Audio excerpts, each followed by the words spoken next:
Hi everyone, let's again look into another very interesting model on leadership styles. You must have already seen a lot of leadership styles in my previous video and hope you're getting some clarity about your own leadership style. Now, before we begin today's content, think about the people in your company or corporate environment. You might have come across different types of team members. Some are highly skilled as well as motivated, others skilled but they may lack motivation. There are those who are highly motivated but still developing their skills. And of course, there are some who struggle with both skill as well as motivation. In this video, we are going to explore all four types of people and understand how you as a leader can manage each of them effectively. You may be technically strong and know the corporate system inside and out, but managing different kinds of people can still be a challenge. So watch till the end to get a clear understanding of how to lead your followers in the right way, because leadership is not having one perfect style, but choosing the right style at the right time. Why it matters? Let's think about it. If a new employee is joining your team, he needs clear step-by-step guidance. But if someone experienced is joining, there he might feel controlled if you do the same with them. So the best leaders adjust based on who they are working with. As every person, every task, every situation are different, and great leaders know how to adapt. That's what Hersey-Blanchard situational leadership theory is all about. It suggests that no single leadership style is the best, no size fits all approach. Effective leadership is task relevant, and the most successful leaders are those who adapt their leadership style to the maturity level of the individual or group they are attempting to lead or influence. If you are always having struggle to manage people and lead them in the right way, this video is for you. Let's look into the steps of how to use this robust model into your everyday leadership. Step 1. Identify the most important tasks or priorities. Step 2. Diagnose the readiness level of the followers. Leaders must consider the readiness level of their followers by analyzing the group's ability or skill level and willingness or motivation. How skilled the followers are and how motivated the following are. The maturity level 1 implies low competence and low commitment. The maturity level 2 implies some level of competence but high commitment. The maturity level 3 denotes high competence and variable commitment.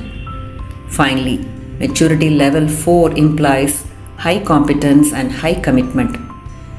Depending on the level of these variables, leaders must apply the most appropriate leadership style, as suggested by Hersey and Blanchard, to fit the given situation at any point of your corporate life. The situational leadership model revolves around two key variables. 1. Task behavior. How much guidance and direction the leader provides. This talks majorly about the direction you need to offer. Next one, that's the relationship behavior. How supportive, how much emotional support and collaboration the leader offers.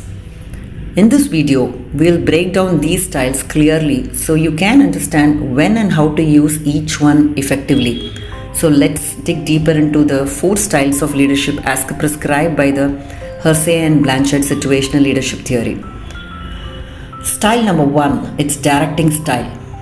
So let's see when to use this style. This leadership approach is most appropriate when the followers have low ability and low willingness for the task at hand. In this developing level, followers are also unmotivated and lack skills. So follower has low motivation and low competence. In this situation, the style the leader uses should be highly directive and low and supportive category. As the follower has low skills, they have low competence. So leaders must clearly define their responsibilities and establish clear goals and objectives for their followers. As the follower is less motivated, leaders must keep their focus on task completion and not on the feelings, and they should always provide the structure. Communication is mostly one way in this style, in which the leader defines the roles of the individuals or group and provides what, how, why, when, and where to do the task very clearly. A directing style leader provides clear instructions, closely supervises tasks, and monitors progress closely. You can get this clear with an example. A new employee is not skilled and shows low motivation. He does not take initiative and waits for someone to tell him what to do. Here the leader says, "Do this first, then complete this step. After that, submit it to me. Follow the instructions exactly." So here the goal is building basic competence and get the task done. Let's go to the next style, that is coaching. When to use this leadership style? This approach is most appropriate when the followers have high willingness but low ability for the task at hand. In this stage of development, followers are still unable to perform their tasks but are motivated to succeed. It works better when the follower acknowledges their weaknesses and indicate a desire to improve. The follower has high motivation and low competence. In this situation, the leader should use a style called as coaching, where he has to give high direction and he also should be very high and supportive. As the follower has low competence, the leader got to define roles and tasks clearly, but unlike the directing style, the coaching leader seeks ideas and suggestions from the followers as well. To encourage their high motivation, the leader supports the follower by giving regular positive feedback to maintain the employee's enthusiasm. The communication here is two-way, such as encouraging open communication about challenges affecting the work process. A coaching leader will monitor progress, check work often, and correct mistakes without discouraging the follower. Totally, it's all about hands-on involvement in an employee's work process. An example: the employee was very excited to work on a project but does not yet have the required technical skills. The leader will approach like, "I really appreciate your enthusiasm. That energy is a great strength. Now, this task has a few technical steps. So let me show how it works. Watch me do it once and then we'll try together. After you got the hang of it, you can try the next part on your own. I'll be here to guide you whenever you need." Here, the goal is building skill plus developing the confidence as well. Let's look into the third style, that is supporting. When to use this? This leadership approach is most appropriate when the followers have skills and they have ability for the task but less motivated at hand. Here they may need emotional support, not instructions. The follower has high competence but low motivation. In this situation, the leadership characteristics would be low in directedness and high in supportive behavior. As the followers have high competence, the leader's main function is to attempt to instill confidence in the workers so they eventually become more self-sufficient and productive.